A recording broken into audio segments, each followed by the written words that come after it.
அம்மா வீட்ல தான் இந்த கருவாட்டு குழம்பெல்லாம் நல்லா கத்திரிக்காய்லாம் போட்டு நல்லா நிறைய எண்ணெய் விட்டு சூப்பராக சமைச்சு கொடுப்பாங்க.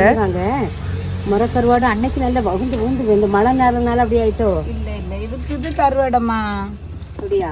பாருங்க கருவாடு ரொம்ப ஈரப்பதமா இருந்த மாதிரி இருக்கலாமா? கொஞ்சம் காய வைப்போம். இங்க எங்க காய்வோம் மழை டைம்ல? கையில எடுத்து பாரு மக்களே. நல்ல கருவாடு. இது சால கருவாடு மட்டும் போதுமா எனக்கு?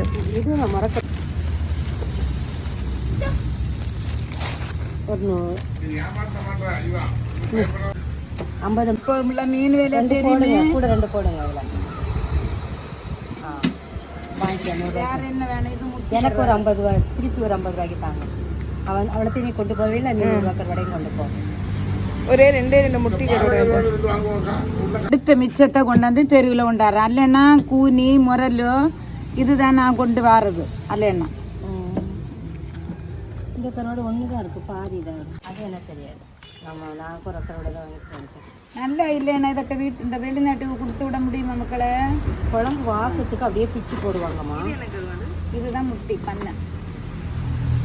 இதெல்லாம் வெளிநாட்டுக்கு கொடுத்து விட்ட இந்த கருவாடு. பிள்ளை பெற்றவங்களுக்கு முட்டி மீன் நம்ம வீட்டில் இருக்கும்ல அந்த முட்டி 10 தான் கொடுக்கணும்.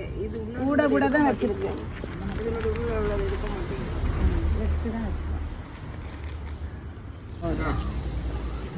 ஒரு தாங்கன்னு கூட கேட்கல. அன்னைக்கு அப்படியே தான் வாங்கிட்டு போனேன். என்ன கேட்க